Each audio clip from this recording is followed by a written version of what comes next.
compared to the first week of the 2023 NFL free agency season. This week has been pretty smooth. All quarterback vacancies, except for the Jets, which were reserved for Aaron Rodgers, were basically filled by the April draft. Many of the famous free agents are settling into their new homes. Still, dozens of moves have taken place, and sometimes overlooked transactions become the most important. Here, we rank the most notable signings and trades in the second week of free agency. The notes of Week 1 key achievements here. Browns sign QB Joshua Dobbs for the second time in years. Dobbs has proven he can get a spot or two off during the Titans' run in late 2022. In a one-year, $2 million deal that replaces Jacoby Brissett behind Deshaun Watson, she's the perfect serviceable support. Texans sign RB Devin. Singletary. Dameon Pierce is a promising scar at the top of Houston's depth chart, but he may need a running mate after injury. Singletary does everything well without needing to do anything special, which makes it number 2 in the top rankings. On a one-year, $2.75 million deal, he's a bargain given his initial experience with the Bills. Bono signs RB Damien Harris. With Singletary gone, Buffalo was in the market for an even bigger boost to match inept James Cook. Favorite of the takeover as RB1, Harris is a prototypical low-risk, high-reward bet from rival Patriots. You can't count on him staying on the field, but when active, he's a versatile option that should be in the red zone. Being a member, take a look at your inbox. An error occurred while processing your subscription. Cowboys sign RB Ronald Jones. Tony Pollard is locked in as the new No.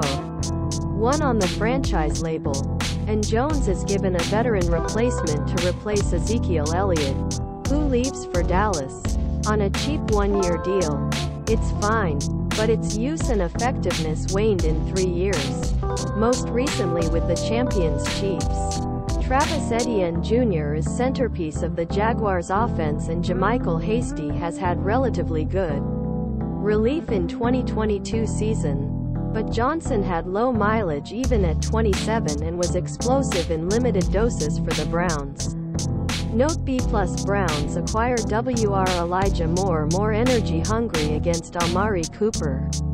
Cleveland took advantage of Moore's volatile position under Jets and bought former second-round player through a pick swap, latter going to New York and third coming back.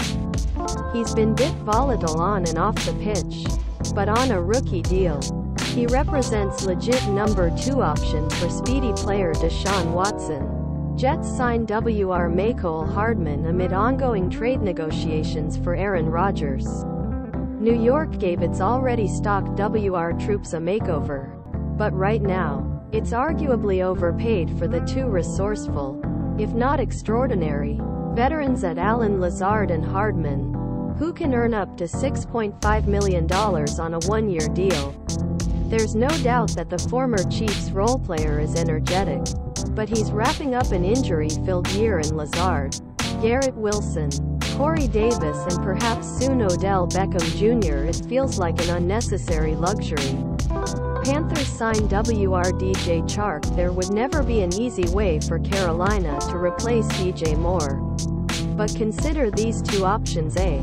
Moore takes over a middling veteran in QB to remain WR1. Or B. Chark and Adam Thielen replace Moore, but the top rookie candidate replaces the center.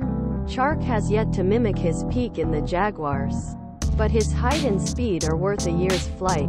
Ravens sign WR Nelson Agholor That won't entice Lamar Jackson to rush out the door, but on a one-year, $3.25 million deal.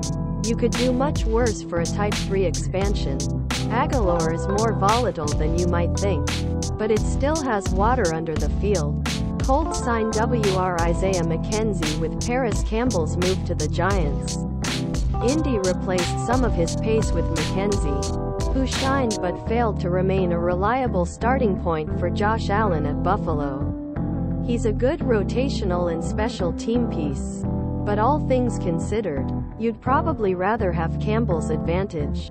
Cardinals signed WR Zach Pascal. Speaking of former Colts veterans, Pascal follows Jonathan Gannon from Philadelphia. He's closer to WR4 than a WR3, but if that's his role, he'll be successful as tonal setter by willingly blocking, playing on special teams, and contributing to the locker room. Giants signed WR Jamison Crowder. New York definitely spent money on the buyer. You wonder how much the Giants will get in return. After adding Parris Campbell and hiring Darius Slayton and Sterling Shepard, Crowder feels a little redundant with Wan'Dale Robinson on board. He's the kind of vet who can easily send 400 yards as a Daniel Jones safety valve or make the preseason cut. Texans signed Tay Dalton Schultz. The old Cowboys standout hasn't found the burning market it could have enjoyed without franchise label a year ago, and it's definitely a notch or two below the level of those that make little difference at that point. But for a year and $9 million, that's a solid hire for proven pass catcher and helps whatever rookie QB they add next month. We're rounding them up because they're both making cheap one-year deals to replace departed Darren Waller and Foster Moreau, who quit football after being diagnosed with cancer. Their arrival is emblematic of all Raiders in the offseason. Perfectly logical but mostly unexciting. Hooper and Howard are quality plug-and-play options, but they won't give you the pop that Waller does when healthy.